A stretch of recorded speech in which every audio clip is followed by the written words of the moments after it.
অন্তর্বর্তী সরকারের তরুণ উপদেষ্টা আসিফ মাহমুদের সাম্প্রতিক উত্তরবঙ্গ সফর নিয়ে সামাজিক যোগাযোগ মাধ্যমে উঠেছে সমালোচনার ঝড়। আসিফ মাহমুদের দাবি, সরকারি কর্মকর্তাদের সঙ্গে মতবিনিময় এবং শীতবস্ত্র কার্যক্রমে অংশ হিসেবে বিভিন্ন জেলায় সফর করেছেন তিনি। কম সময়ের মধ্যে সর্বোচ্চ পরিমাণ উপজেলার জনসাধারণের কথা শুনতে ৬ দিনে ২২টি উপজেলা ভ্রমণের সিদ্ধান্ত নেন এই উপদেষ্টা।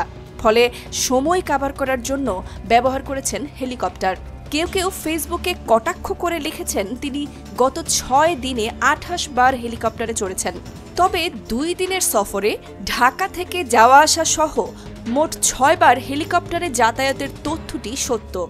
অনেকের ধারণা, মন্ত্রণালয়ের গুরুত্বপূর্ণ কাজ ফেলে নতুন রাজনৈতিক দল গুছানোর কাজে হেলিকপ্টারে ঘুরে বেড়াচ্ছেন উপদেষ্টা আসিফ মাহমুদ। উপদেষ্টার হেলিকপ্টার সফর নিয়ে আপনার মতামত কি?